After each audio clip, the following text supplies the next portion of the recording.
Let me tell you something that sounds fake but is an actual problem. A huge chunk of fast fashion doesn't happen when you throw your clothes away. It happens before you even get to buy anything. Because these brands often overproduce, and then when they can't sell it, they often end up destroying it and throwing it all away. And the main reason this topic is actually blowing up right now? It's because the European Union is moving to ban the destruction of unsold clothing and shoes. This starting in July 19, 2026 for larger companies. So the question is, if Europe can do that, why can't the US? And what does this actually tell us about the system that we are living in? So let's break this reality down.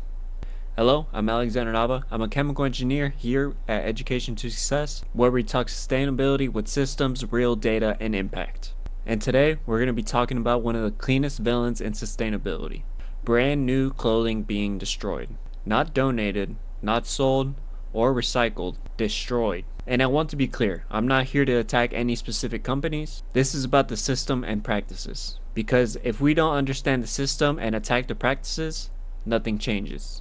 So here's the known truth. Fast fashion is built on one thing, and that's overproduction. The whole motto is make a ton, release it fast, push trends constantly, and let the leftovers disappear. And we all know by disappear, the clothing doesn't just magically disappear. I mean, it gets trashed, burned, or even shredded. Even though all this clothing is basically brand new. And this is funny because the conversation of fashion waste usually starts at the end.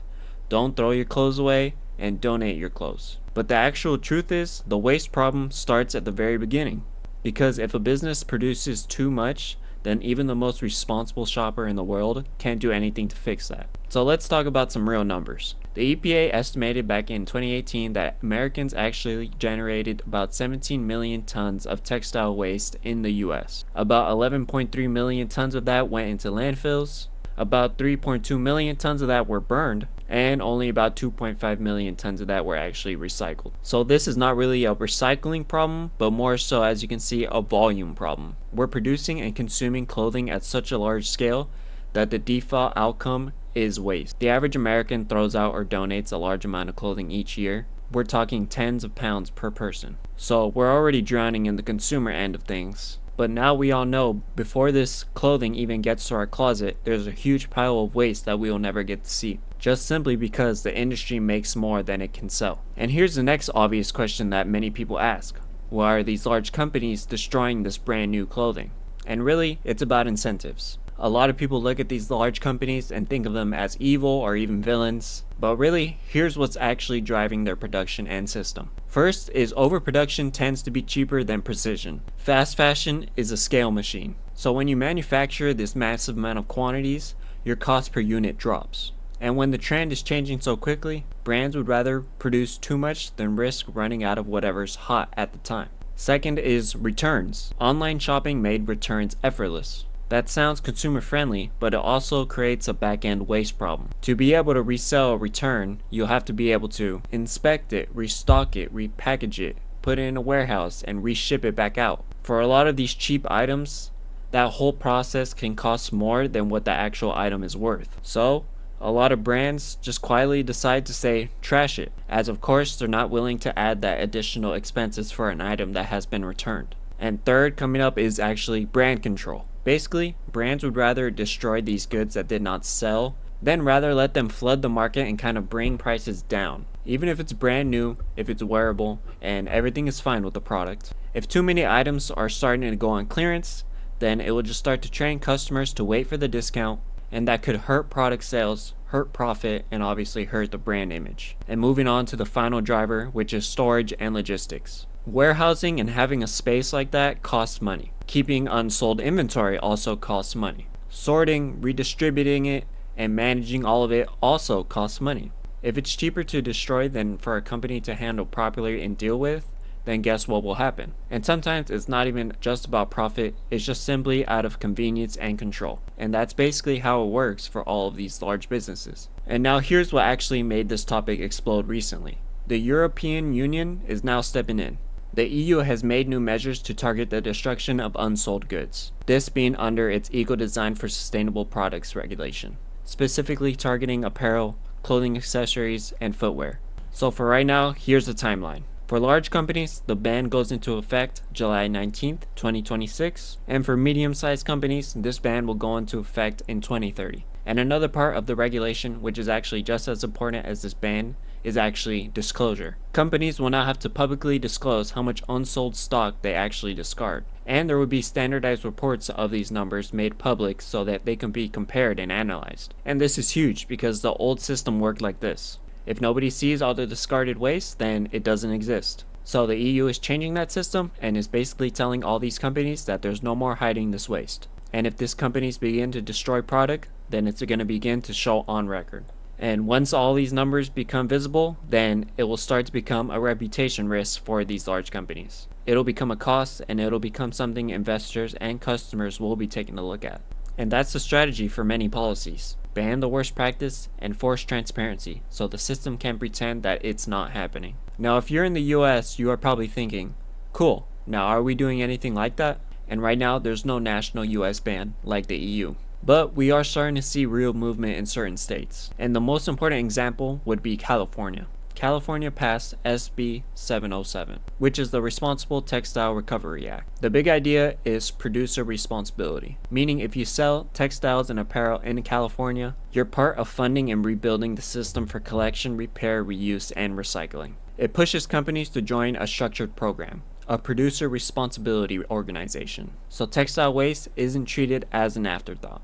Now, California's law doesn't ban destruction the same way that EU's does, but it's also aiming for something deeper. It's building infrastructure and shifting blame upstream. But there's also another example that's pretty wild. Massachusetts has a textile disposal ban, meaning textiles aren't supposed to go in the trash into the landfill or aren't supposed to be incinerated. So the US isn't doing something nationwide like the EU, but the states are still pushing the systems toward reuse and recovery. Now, here's the honest truth. A ban sounds perfect, but banning destruction doesn't just automatically solve the problem. Because like always, systems and large companies can always dodge the rules. So now we're going to go through a list of what a lot of critics are actually worrying about when it comes to this issue. The first one is being waste shifting. If you can't destroy in one place, then waste might shift somewhere else. There's going to be export, downcycling, loopholes, and reclassification. I'm sure a lot of these large companies in the EU are going to figure out how to get all this discarded clothing and send it to another nation where destruction is actually legal. Worry number 2 is actually infrastructure. Even if we stop destroying all of these clothes, where do all the clothes go? Because if the sorting, reuse, and recycling systems can't handle the problem right now, then all these clothes are just going to pile up in some other location. In that you can refer to all the numbers that we went over earlier. And worry number 3 is actually recycling isn't just magic. And this is kind of where I start thinking as a chemical engineer and going back to what I learned in school. And I still see that textile to textile recycling is still somewhat limited. So if someone's telling me, don't worry, we'll just recycle it, my brain automatically is going to ask, show me the throughput, show me the yield, and show me the economics. I want to see all the benefits from the output from everything that we have been putting into the system. And right now, if the business model is still overproduction, recycling can't really save a system that is designed to overproduce. So the question goes back to, what really works? This is the part where I don't want people to feel powerless against these large companies that are continuing to overproduce, because the fix isn't going to be buy the perfect ethical shirt. The fix is looking at what actually reduces waste. So number 1, with actually the highest impact, is actually going to be buy less and wear longer. That's going to be the biggest lever. And buy less doesn't mean never buy anything. It just means buy something with intention. Because if demand starts to shift, then the system will also begin to shift. Number 2 would be avoid the worst offenders. We're talking ultra cheap and low quality bins made by these fast fashion producers. If your clothes feel disposable, then they were probably made to be disposable. And number 3 would be choose durability and repairability. Look for thicker fabric, better stitching, repairable designs, and classic shapes. Clothes that are durable and anything that can be easily repaired. And number 4 would be secondhand is powerful. Secondhand isn't less than. It's extending the lifespan of an item that already exists. So try and head down to a thrift store or even a garage sale. If you like to style clothing, that may be the perfect spot to go. And number 5, donate smart. If it's wearable, donate or even resell. If it's not wearable, just use textile recycling drop-offs where available. But don't just trash donate. Sending unusable clothing to charities just overloads them, and they also end up paying to dispose of it as well.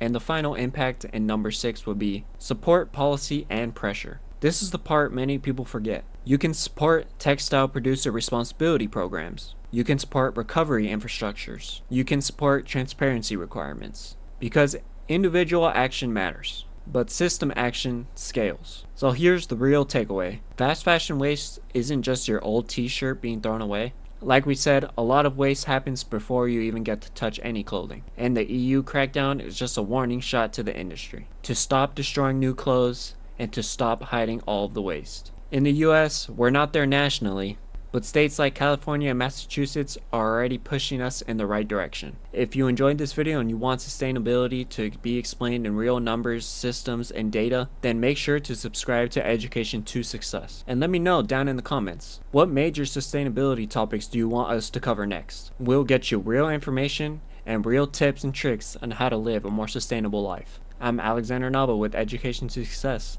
I'll see y'all in the next one.